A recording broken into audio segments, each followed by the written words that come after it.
देख लो, इंटीग्रेशन के लिए कुछ बेसिक फार्मूले बता रहे हैं क्योंकि हमें हेडिंग हमारा है कलन विधि द्वारा गति के समीकरणों का निगमन। तो उसमें हमें इंटीग्रेशन अच्छी तरह आना चाहिए। तो उस इंटीग्रेशन के ये फार्मूला निकालेंगे, फिर इस बेस पे कुछ और फार्मूले देंगे, तब इंटीग्रेशन मेथड पे आएंगे।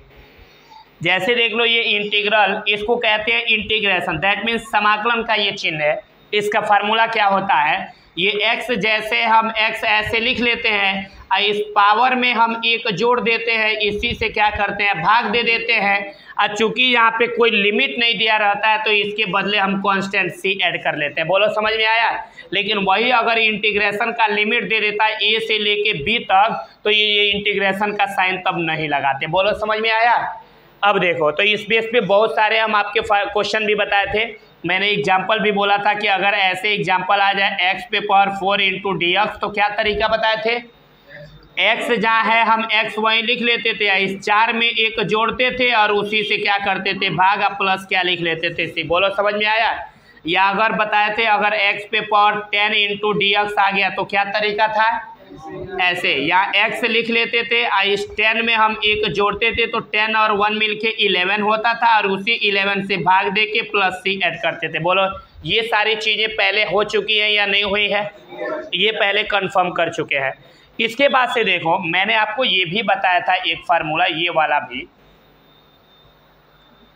ऐसे कि सिर्फ अगर इंटीग्रेशन dx आ जाए तो इसके लिए क्या तरीका होगा, इसकी वैल्यू क्या होगा। तो मैंने आपको बताया था इसमें 1 से मल्टीप्लाई करेंगे, मान में कोई परिवर्तन होगा तो हम 1 के बदले लिख दे रहे थे x पे पावर 0, क्योंकि d के साथ जो लिखा होगा वही राशि लिख के उस पे 0 घात लगाएंगे। बोलो समझ में आया। क्योंकि x पे पावर 0 का मान क्या हो जाएगा 1 इंटू क्या हो गया dx। अब देखो क्यों उसी पे लिख के 0 लगाएंगे, मैं बोला हूँ d के साथ जो राशि होगा हम क्या करेंगे उसी राशि पे 0 घात लगाएंगे तो ये 1 मिलेगा। हो सकता है आप कहते कि यहाँ d के साथ x है तो आप क्यों x पे घात लगाए हैं, आप कहते हैं यहाँ t पे 0 घात लगाते उसका भी मान 1 हो जाता। तो ये सुन लो, अगर d के साथ जो राशि है उसके अलावा किसी और राशि पे घात लगाते तो वह नियतांक हो जाता, नियतांक को बाहर कर लेना पड़ता, तो फिर यही प्रॉब्लम क्रिएट होता। बोलो समझ में आया। तो इसलिए d के साथ जो राशि रहेगा उसी पे 0 घात लगा के इंटीग्रेशन करेंगे। अब मेरा मेथड क्या कहता है बाबू, अब यहाँ x है तो लिख देंगे x, 0 में 1 जोड़ेंगे तो 1 हो जाएगा और उसी 1 से क्या करेंगे भाग देंगे, तो 1 घात रहे और 1 से भाग देंगे तो इसका मान x ही आएगा। बोलो समझ में आया। तो हमारे पास क्या फार्मूला निकल गया कि अगर इंटीग्रल dx आएगा तो उसकी जगह पे सिर्फ क्या लिख देंगे x, अगर मैं आपसे पूछूं अब प्लस c जोड़ देंगे। बोलो समझ में आया। लेकिन अगर वही यहाँ पे लिमिट दे देगा a से लेके b तक, तब ये c नहीं जुड़ेगा, क्योंकि अब निश्चित समाकलन हो गया कि हमारा निश्चित है कि जो इसका इंटीग्रेशन है यहाँ से यहाँ तक है। बोलो भाई निश्चित हो गया। लेकिन अगर ये लिमिट नहीं दिया रहता तो ये समाकलन क्या होता अनिश्चित, तब हम यहाँ पे प्लस c क्या करते जोड़ देते। बोलो क्लियर हो गया। अगर हमारे पास इंटीग्रल dt आएगा तो बोलो इसका मान क्या होगा, यार सुन लो, सिर्फ अगर dx आएगा तो d छोड़ दो, x बच रहा है ना तो इसका मान x प्लस c होगा। क्यों भाई, अगर dt आया तो है d छोड़ दो, क्या बच रहा है t, तो इसका मान क्या होगा t प्लस c। अगर इंटीग्रल ds आए तो बोलो इसका मान क्या होगा s प्लस c। अगर इसका मान t dt आए तो क्या करोगे, अगर t dt आ जाए तो क्या करोगे, हाँ यहाँ t पे कुछ भी पावर नहीं है तो क्या चीज़ है, सिर्फ dt आता तो t हो जाता है, अगर साथ ही एक तो t आ गया है तो अब क्या करेंगे t लिख देंगे, आइए 1 में 1 जोड़ देंगे और उसी से क्या करेंगे भाग, क्योंकि एक लेके एक जोड़ रहा है ना भाई, तो है 1 में 1 जोड़ेंगे तो 2 होगा, इसी 2 से क्या करेंगे भाग, या लिमिट नहीं है तो प्लस क्या लगा लेंगे। अगर बोलो अगर इंटीग्रल डी भी आता तो क्या लिखते, बोलो यार, हाँ v प्लस क्या लिख देते c। बोलो समझ में आता है, सॉरी ये समझ में आया। इसके बाद एक और थोड़ा सा, मैं इसके अलावा इसके बाद थोड़ा सा जगह नहीं है तो मैं एक यहाँ ऊपर लिखूँ, ठीक रहेगा, चलो इधर लिख देते हैं। अगर आ जाए इंटीग्रल ऐसे u से लेके v तक, अगर यहाँ पे आ जाए आपका dv तो क्या करोगे, dv का इंटीग्रेशन क्या होगा v। चूंकि लिमिट दे दिया है u से v तो प्लस c जुड़ेगा, बोलो भाई नहीं जुड़ेगा, निश्चित समाकलन। तो भाई कहाँ कहोगे u v कहाँ जाएगा, तो कहीं नहीं जाएगा, बस इसके शरीर पे लगा रहेगा, u से कहाँ तक रहेगा v तक। अब क्या करते हैं, इसका मान निकालना होगा ना, तो हम क्या करेंगे, पहले ये v है, इस v के जगह पे है ऊपर वाला लिमिट v रख लेंगे, और फिर माइनस इस v के जगह पे नीचे वाला लिमिट क्या है u रख लेंगे, इसका मान यही होगा। बोलो समझ में आया कि नहीं आया, कन्फर्म आ गया भाई। अब देखो या ऐसे रहता है इंटीग्रल u से लेके v तक इंटू dx, तो बोलो dx का इंटीग्रेशन क्या होता है x, और लिमिट कहाँ से कहाँ तक लगा लेते हैं, u से लेके कहाँ तक रहता है v तक, और कहते इसका मान क्या होगा, तो एक बार इस x के जगह पे v लिख लेते हैं माइनस एक बार इस x के जगह पे u, तो इसका मान क्या होता है v माइनस यू। बोलो समझ में आया कि नहीं आया, कन्फर्म ये समझ रहे हो ना। बोलो इसमें कोई असुविधा है आपको, या बोलो यार लगा लोगे, चलो मिटा दे ये। अब गति का देख लो, गति का समीकरण का अब निगमन करेंगे तो तुम्हें कलन विधि द्वारा अच्छी तरह समझ में आएगा। जैसे देख लो, हम गति के प्रथम समीकरण का निगमन करेंगे, बिल्कुल कंसेप्चुअल क्वेश्चन है बाबू ये। गति के प्रथम समीकरण का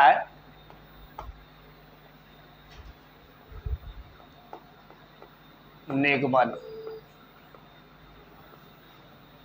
गति के प्रथम समीकरण के निगमन के लिए तुम्हें ये याद रखना, A इक्वल टू फार्मूला होता है dv upon dt, change in velocity divided by change in time, यानी वेग परिवर्तन बट्टे समय अंतराल को ही हम क्या कहते हैं, त्वरण। ये बोलो भाई समझ में आया, ये सारी चीज़ें बड़ी डिटेल्स पढ़े हैं, बहुत बार इनका यूज किए हैं, इससे पहले वाले में आप देखे ही होगी, इसके पहले क्लासों में। A बराबर क्या फार्मूला होता है भाई, dv अपॉन dt, पूरी डिटेल समझना है एक एक चीज़ इसमें। आप देखो dt इधर भाग में यहाँ जाएगा तो गुणा में हो जाएगा, तो dt का गुणा a में होगा तो क्या हो जाएगा भाई, a dt हो जाएगा ना भाई, तो बराबर में यहाँ सिर्फ क्या बचा है dv। बोलो समझ में आया कि नहीं आया, आ गया भाई। अब चूंकि हमको कलन विधि द्वारा हम ये निगमन कर रहे हैं ना, तो लिखेंगे दोनों पक्षों का समाकलन करने पर। क्या करने पर बाबू, कैसे पता चलेगा कि समाकलन करना है, तो देखो जब dv और dt आएगा तो समझ लेना क्या करना पड़ेगा, समाकलन, तभी हल होगा। बोलो क्लियर आ गया। तो अब लिखेंगे क्या, ऐसे लिखेंगे समाकलन करने पर, तो वही बतिया हुआ, अकेले तो करोगे नहीं, तो ये हो जाएगा ऐसे इंटीग्रल dv, और यहाँ पे क्या हो जाएगा भाई, ऐसे इंटीग्रल क्या हो जाएगा a dt। तो मैं तुम्हें बता दे रहा हूँ इसमें कुछ चीज़ें, ये बहुत बेसिक चीज़ें हैं और तुम्हें अच्छी तरह से जानने हैं। क्या जानने हैं भाई, कि कौन आएगा तो लिमिट कहाँ से कहाँ तक रखोगे गति के समीकरण में। ओके, कलन विधि द्वारा गति के समीकरण में अगर कहीं तुम्हें इंटीग्रल dv देखा है तो इसका है लिमिट कहाँ से कहाँ तक रखोगे, u से कहाँ तक, v तक। बोलो क्लियर हो गया। अगर तुम्हें इंटीग्रल dt इसमें दिख गया तो बोलो लिमिट कहाँ से रखोगे, 0 से t तक। अगर तुम्हें कहीं इंटीग्रल ds दिख गया तो लिमिट कहाँ से कहाँ तक रखोगे, 0 से h तक। बोलो क्लियर हो गया, ये आपको याद कर लेने हैं। क्लियर है भाई। अब देखो यहाँ इंटीग्रल dv दिख रहा है, तो बोलो dv का लिमिट कहाँ से कहाँ तक रखोगे, u से लेके कहाँ तक, v तक, क्योंकि वस्तु का प्रारंभिक वेग u और अंतिम वेग क्या होता है, इसलिए लिमिट कहाँ से कहाँ तक रहेगा, u से v तक। अब देखो यहाँ dt दिख रहा है ना, तो जब dt दिखेगा तो लिमिट कहाँ से कहाँ तक, 0 से लेके t तक। पहले बोलो इतना कंफर्म हुआ या नहीं, एकदम क्लियर है भाई। अब देखो इसमें अभी एक स्टेप लेके चलेंगे, लिमिट u से लेके v तक, और ये dv है तो लिखेंगे इक्वल टू, a कांस्टेंट है ना भाई, मैं अभी बताया हूँ कि d के साथ जो लिखा है अगर इधर वही राशि है तब वह कांस्टेंट नहीं है, लेकिन उसके अलावा कोई दूसरी राशि है तो वह कांस्टेंट है, नियतांक है, उसे बाहर कर लेंगे। तो जैसे dt के साथ d के साथ t लिखा है ना, तो इधर देख रहे हैं t नहीं लिखा है, नहीं लिखा है भाई, इसका मतलब कि इसके जगह पे a है, यानी d के साथ जो है वह राशि यहाँ पे नहीं है, उसके अतिरिक्त ये राशि है, इसलिए a को बाहर कर लेंगे। तो क्या रहेगा बाबू, 0 से लेके t तक ये क्या हो जाएगा, dt। अब जो तुम्हें मेथड बताए हैं समझ लो।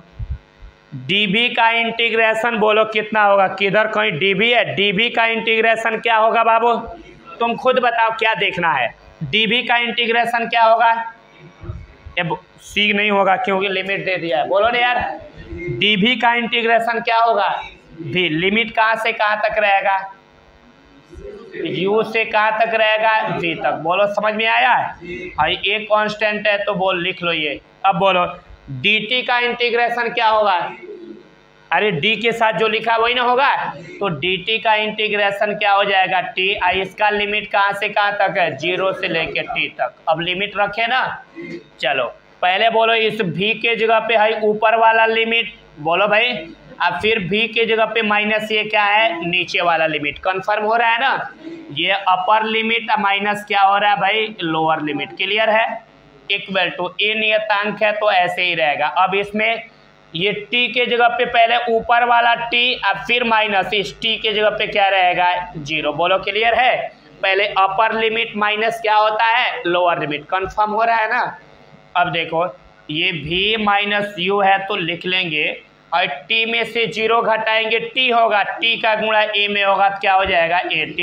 और u इधर माइनस में इधर चला गया तो बोलो v बराबर क्या होगा, ऐसे at प्लस u होगा ना, तो इसको हम क्या लिख सकते हैं, systematic v equal to u plus at नहीं लिख सकते हैं, यही हमारे। अरे u पहले कर दो, at बाद में कर दो, इससे मान में कोई परिवर्तन नहीं होता है। ये गति का कौन सा समीकरण है, प्रथम समीकरण। बोलो इसमें कोई प्रॉब्लम है, एकदम आराम से आना है, इसमें बहुत हेजिटेशन वाली बातें नहीं है। बोलो क्लियर है ना।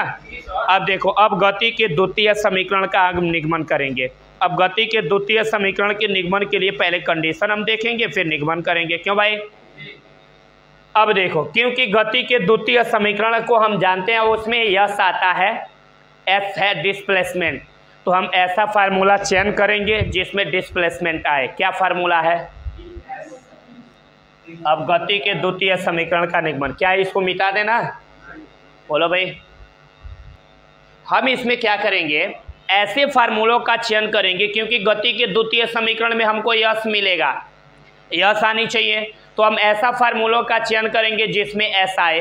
ये बोलो भाई, तो मैंने आपको बताया है एस किस में आता है, वेलोसिटी वाले फार्मूला में v इक्वल टू होता है ds अपान क्या होता है, dt। बोलो क्लियर है, ये होता है ना भाई। अब आप देखो dt इधर भाग में यहाँ जाएगा तो किस में होगा, गुणा में, तो ये v का गुणा dt में होगा तो क्या होगा, v dt बराबर में क्या बचेगा, तो बोलो हमें ds बराबर क्या मिला, आप खुद बताओ, v dt मिला ना भाई। अब देखो ds dt आ गया, डिफरेंशिएशन करेंगे कि इंटीग्रेशन करेंगे, अवकलन करेंगे कि समाकलन करेंगे, समाकलन करेंगे। तो यहाँ लिखेंगे ऐसे, समाकलन करने पर, समाकलन करने पर करो समाकलन, तो ये क्या हो जाएगा, इंटीग्रल ds, और यहाँ पे क्या हो जाएगा, बोलो इंटीग्रल v dt हो जाएगा ना। लिमिट आपको स्वयं सोच के बताना है, इसके साथ लिमिट क्या रहेगा, 0 से लेके s तक, इसके साथ क्या रहेगा, सॉरी है t है ना, dt है, तो 0 से कहाँ तक रहेगा, t तक। बोलो कन्फर्म है कि नहीं है, एकदम क्लियर है भाई।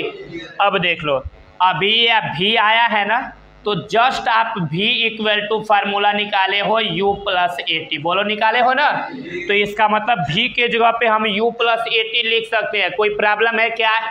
तो चलो ये इंटीग्रल सेम रहेगा 0 से लेके s तक, ये ds इक्वल टू v के जगह पे क्या हो जाएगा, u प्लस at हो जाएगा ना। और लिमिट क्या है इसका, 0 से लेके t तक, और ये क्या है dt। बोलो कन्फर्म हुआ कि नहीं हुआ, कोई प्रॉब्लम है इसमें। अब आप देखो ये हो जाएगा इंटीग्रल 0 से लेके s तक, ये ds। अब देखो ये प्लस के साथ जुड़े हैं तो अलग अलग नहीं कर सकते हैं, ये बोलो भाई, हम ऐसे कर सकते हैं, u का मल्टीप्लाई dt में होगा तो समझ लो क्या हो जाएगा, u dt, और लिमिट कहाँ से कहाँ तक, 0 से लेके t तक। बोलो क्लियर है। फिर at का मल्टीप्लाई dt में होगा तो क्या होगा, ये at dt। अब बोलो लिमिट कहाँ से कहाँ तक, 0 से लेके t तक, अब बीच में क्या है, प्लस तो लगा देंगे प्लस। बोलो समझ में आया कि नहीं आया, क्लियर है भाई। u का गुणा dt में तो u dt लिमिट 0 से t तक, फिर at का गुणा dt में तो at dt लिमिट 0 से लेके कहाँ तक t तक, बीच में प्लस है तो प्लस, अलग अलग कर दिए। बोलो इसमें कोई प्रॉब्लम है? अब देखो यहाँ पे चलना है, कहाँ पे नहीं, अगर dt यहाँ पे है, dt यहाँ भी रहता तब जाके dt स्क्वायर होता। बोलो समझ में आया? ये t अलग है, dt अलग है। dt ये कहता है कि t के सापेक्ष आपको इंटीग्रेशन करना है। ओके, अब देखो यहाँ पे देख लो, मैं एक स्टेप और पहले बढ़ाऊंगा। लिमिट 0 से कहाँ तक है? यस तक, ये है ds इक्वल टू, मैंने बोला कि d के साथ t है, t के अलावा इधर कुछ भी आएगा तो वह नियतांक है, उसे बाहर कर देंगे, अभी बताए थे। तो भाई ये t के अलावा u है, u अलग हो जाएगा। ये साइड में तो क्या लिमिट बचेगा? 0 से लेके t तक dt। बोलो क्लियर है? फिर प्लस, यहाँ देखो d के साथ t है तो भाई यहाँ t है, तो t नियतांक नहीं है, लेकिन t के अलावा a है, a तो नियतांक है, a बाहर हो जाएंगे तो क्या बचेगा? बोलो अंदर t इंटू क्या बचेगा? dt, और लिमिट 0 से लेके कहाँ तक? t तक। अब इंटीग्रेशन कर रहे हैं। ओके चलो इंटीग्रेशन करो। ds का इंटीग्रेशन क्या होगा? s, लिमिट कहाँ से कहाँ तक? 0 से s तक। बोलो क्लियर है? ये u लिख लेंगे। अब बोलो dt का इंटीग्रेशन t, और लिमिट कहाँ से कहाँ तक? 0 से t तक, फिर प्लस a हो गया। अब यहाँ देखो t dt, यानी t का इंटीग्रेशन देखो आपको यहाँ लिखे हैं, t dt होगा तो इसका इंटीग्रेशन क्या बोले हैं? t स्क्वायर बाई 2, तो इसका इंटीग्रेशन t स्क्वायर बाई 2। और चूंकि यहाँ पे देख लो लिमिट 0 से लेके कहाँ तक दिया है? t तक, इसलिए प्लस c जुड़ा था तो यहाँ नहीं जोड़ेंगे। क्लियर हो गया ना? अब देखो लिमिट को पुट करना शुरू करना है। पहले इस s के जगह पे है ऊपर वाला लिमिट, और फिर माइनस s के जगह पे नीचे वाला लिमिट। समझ में आ रहा होगा कंफर्म? फिर यहाँ पे u है तो लिख लेंगे u। यहाँ पे पहले इस t के जगह पे ऊपर वाला लिमिट, फिर माइनस t के जगह पे नीचे वाला लिमिट, ये भी क्लियर होगा। फिर प्लस भाई a लिख लेंगे, आया t के जगह पे, पहले इस t के जगह पे ऊपर वाला लिमिट t है स्क्वायर, फिर माइनस इस t के जगह पे नीचे वाला लिमिट 0, इसका स्क्वायर, बट्टे में पहले से क्या है? 2। क्लियर हो गया? 0 यहाँ कर ले रहा है। बोलो कंफर्म है ना? अब देखो s में से 0 घटाओगे s, t में से 0 घटाओगे t होगा, t का गुणा u में होगा, क्या होगा? ut। ये बोलो भाई कोई दिक्कत नहीं है। फिर प्लस ये क्या हो जाएगा? a, और t स्क्वायर में से 0 का स्क्वायर 0 होगा, घटा दोगे तो t स्क्वायर, बट्टे में क्या हो जाएगा? 2। बोलो हो गया ना? तो इसको आप कैसे लिख सकते हो? अथवा में s इक्वल टू हो गया ut, आप प्लस भाई बाई 2 रहने दो, at स्क्वायर को उठा के साइड में कर दो। बोलो भाई जब at स्क्वायर साइड में चला आएगा तो यहाँ ऊपर कुछ नहीं बचेगा, तो क्या बचेगा? 1। तो बोलो s बराबर क्या फार्मूला निकल गया? ut plus half at square. बोलो कोई प्रॉब्लम है? ये गति का कौन सा समीकरण है? द्वितीय समीकरण। बोलो कोई प्रॉब्लम नहीं है? तो ये चीज़ें आप कंफर्म करो, तब तक रेस्ट करना है। इसमें देखो अब गति के तृतीय समीकरण का निगमन करने के लिए हम कंडीशन एक्सेलरेशन वाला ही लेंगे। याद रखना इसमें क्या लेंगे देख लो, क्योंकि गति का तृतीय समीकरण में v स्क्वायर इक्वल टू ये होता है u स्क्वायर प्लस 2as होता है ना भाई। तो भाई इसमें v भी आना चाहिए, u भी आना चाहिए, 2as भी आना चाहिए। क्यों भाई? तो हमको ये सारी चीज़ें ध्यान नहीं रखने। इसके लिए भी जो पहले कंडीशन गति के प्रथम समीकरण में जो कंडीशन लगाए थे ना, वही इसमें भी कंडीशन होगा। क्या कंडीशन होगा? तो ये a इक्वल टू dv अपान क्या हो गया? dt। अब आप देखो v भी आ जाएगा। बोलो भाई t है तो भाई t इसमें ज़रूरत नहीं है, यहाँ a है तो a भी आ जाएगा। प्रॉब्लम क्या क्रिएट करेगा? यस, इसमें यस का ही प्रॉब्लम होता है, कुछ नहीं करेंगे।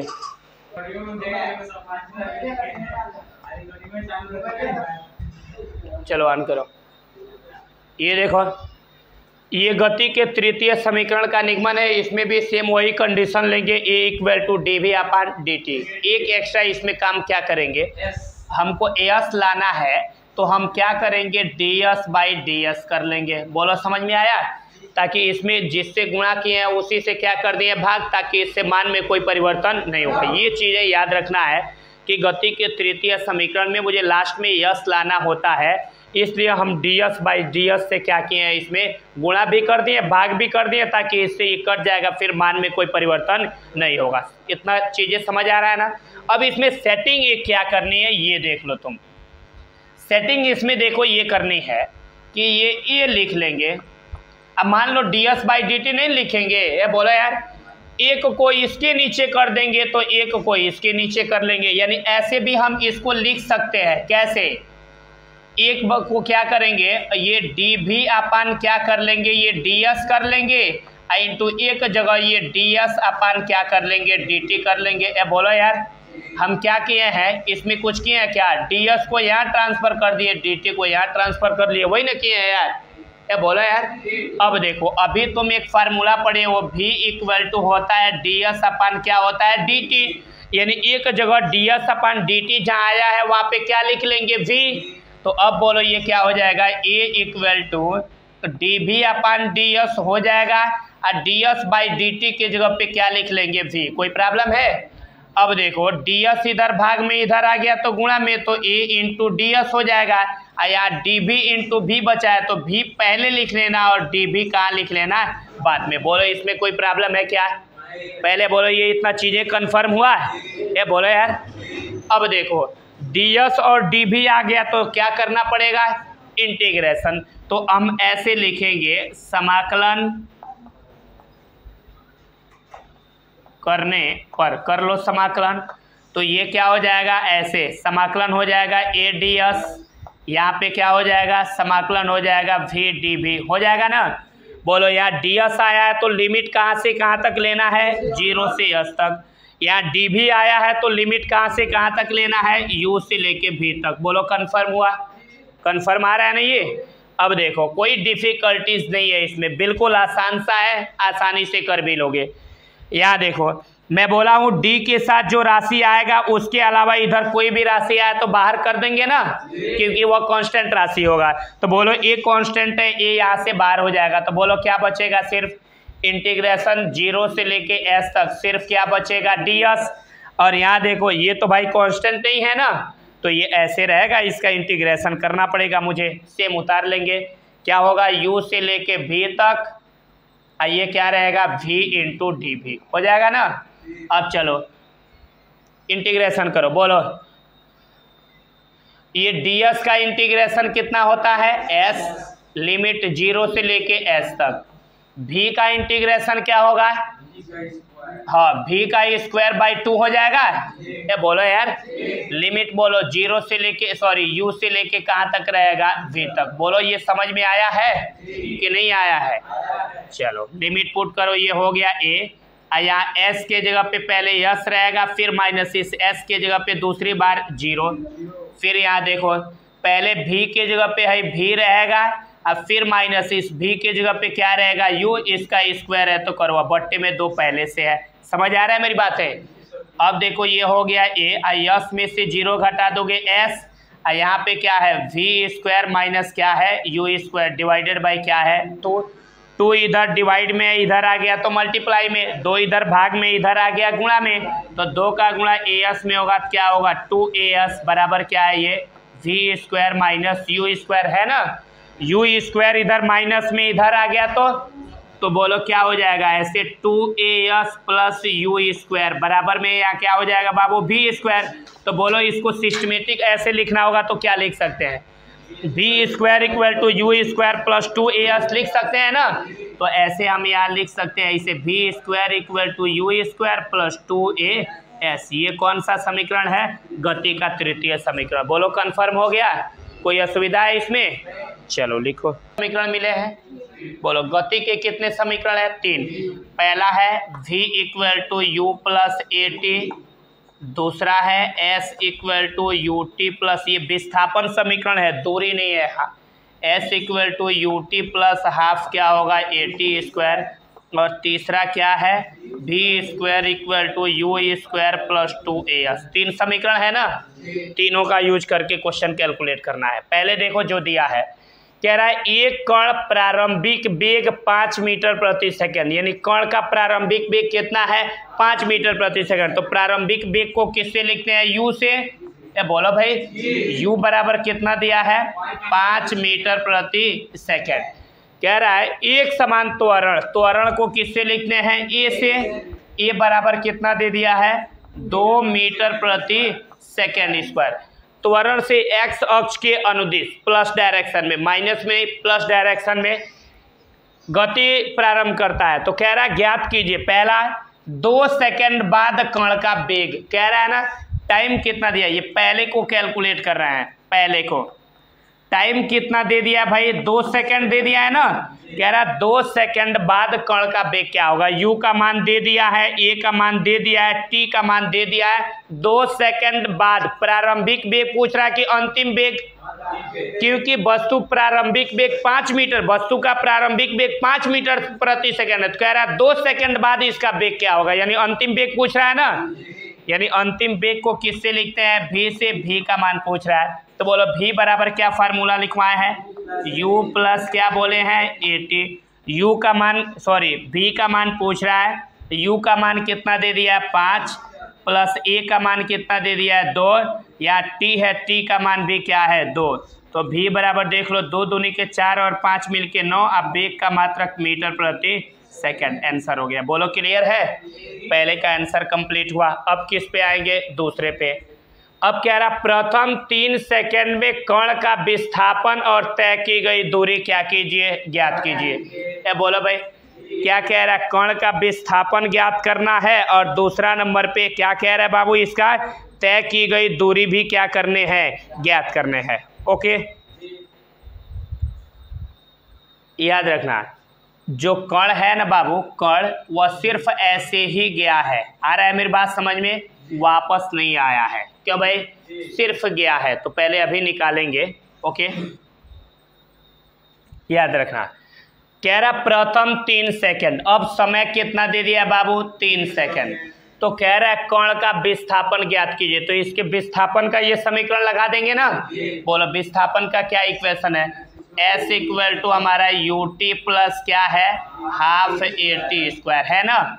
ये s इक्वल टू यहाँ u है, u का मान क्या दे दिया 5, t है, t का मान क्या है 3 प्लस हाफ, यहाँ a है, a का मान क्या दे दिया है 2, फिर यहाँ t है, t का मान क्या है 3, इसका स्क्वायर करो। ये 2 से 2 कट गया तो ये s बराबर 5 3 15, अब प्लस 3 3 है 9, तो s बराबर 15 और 9 मिल के क्या हो गया 24। इसका मतलब कि जो कण था, मेरी बात समझ रहे हो, जब यहाँ से गति प्रारंभ किया तो ये 3 सेकंड बाद कण कितना मीटर दूरी चला गया 24, यहाँ पे पहुँच गया। मान लो पहले a पे था, अब कहाँ चला गया b पे। तो अब मैं पूछूं दूरी 24 हो गया, विस्थापन 24 हो गया, तो दूरी कितना होगा बोलोगे। तो भाई यहाँ से यहाँ तक गया है, तो जब विस्थापन 24 है तो दूरी भी कितना होगा बोलो भाई, होगा ना। तो यहाँ दूरी का मान क्या हो जाएगा 24 मीटर। कोई प्रॉब्लम नहीं है, यानी इतना मीटर चला। अब आगे देखो, हाँ ये 3 3 के 9 9 1 9 गुणा में है। ओके अब देख लो इसके बाद इसका थर्ड क्वेश्चन क्या कह रहा है बाबू बोलो तो। तीसरा क्वेश्चन क्या कह रहा है, कह रहा है कितने समय बाद कण का वेग 15 मीटर प्रति सेकंड हो जाएगा। प्रारंभिक वेग कितना है 5 मीटर प्रति सेकंड, और कह रहा है कितने समय बाद कण का वेग 15 मीटर प्रति सेकंड, यानी अंतिम वेग दे दिया है ना। यानी अब आपको v का मान कितना दे दिया बाबू 15 मीटर प्रति सेकंड, और क्या कह रहा है कितने समय बाद, यानी किसका मान पूछ रहा है समय का, t का। तो ऐसे t का मान लिख लेंगे। बोलो समझ में आया। अब कौन सा समीकरण लगा देंगे भाई, बोलो कौन सा समीकरण लगाएंगे हम, तुम्हारे सामने है खुद बता दो।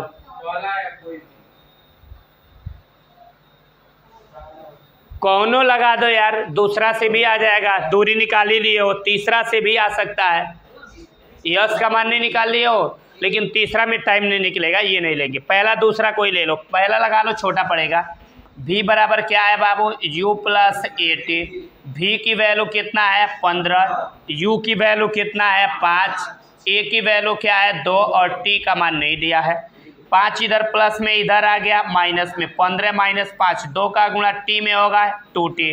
अब आप देख लो ये 2t इक्वल टू 15 में से 5 घटा देंगे 10, ये 2 बचे, t का मान कितना हो गया 5 सेकंड, यानी 5 सेकंड बाद उसका वेग कितना हो जाएगा 15 मीटर प्रति सेकंड। बोलो क्लियर है। अब इसका चौथा क्वेश्चन क्या कह रहा है, बोलो इसका चौथा क्वेश्चन में क्या कह रहा है।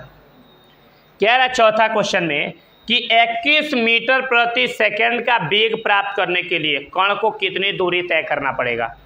बोलो भाई क्या कह रहा है, कण को कितनी दूरी तय करना पड़ेगा। आसान, यानी किसका मान 21 मीटर प्रति सेकंड दिया, v का या u का। कह रहा है 21 मीटर प्रति सेकंड वेग, यानी प्रारंभिक वेग 5 मीटर प्रति सेकंड है। कह रहा है 21 मीटर प्रति सेकंड का वेग प्राप्त करने के लिए कण द्वारा कितनी दूरी चलना पड़ेगा, कि कितना दूरी गाड़ी चलाएगा तो वह 21 मीटर प्रति सेकंड का वेग प्राप्त कर लेगा। यानी अंतिम वेग हमको दे दिया है ना, लेकिन कह रहा है कितना दूर बाद इतना वेग प्राप्त करेगा, यानी हमको दूरी का मान पूछ रहा है। तो हमारे पास u का मान दिया है और v का मान हमको दे दिया क्या 21 मीटर प्रति सेकंड। अब हमको क्लियर नहीं हो रहा कि इसमें से कौन सा यूज करेंगे। जाहिर सी बात है समय इसमें नहीं दिया है भाई।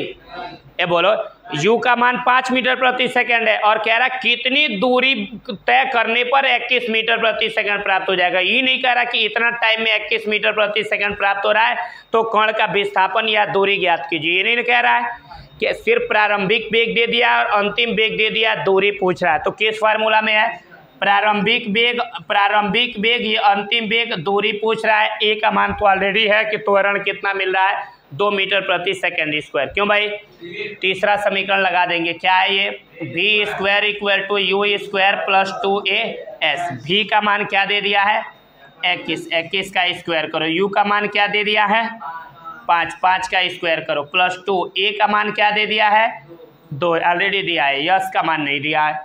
21 का वर्ग करेंगे 441, 5 का वर्ग 25 इधर प्लस में इधर आ गया माइनस में, 2 दूनी के 4s। क्यों भाई, अब ये घटा दोगे तो आ जाएगा 424 आना चाहिए, 25 24 49 होता है, सॉरी 16 आना चाहिए, 16 25 41, अरे 16 14 वही ना होगा, ये 16 और 25 मिलके कितना हो जाएगा 41। तो 441 में से 25 घटा दो 16 इक्वल टू 4s। 4 इधर गुणा में इधर आ गया तो भाग में, तो बोलो s बराबर क्या होगा 416/4 होगा। तो s बराबर 4 एकन्ने 4 और 4 चौको 16, 104 मीटर दूरी तय करना पड़ेगा। बोलो क्लियर हो गया। यानी अगर ये कण 5 मीटर प्रति सेकंड की वेग से 2 मीटर प्रति सेकंड स्क्वायर त्वरण उत्पन्न करते हुए अगर वह 104 मीटर की दूरी तय करेगी तो उस समय उसका वेग कितना होगा 21 मीटर प्रति सेकंड हो जाएगा। ओके।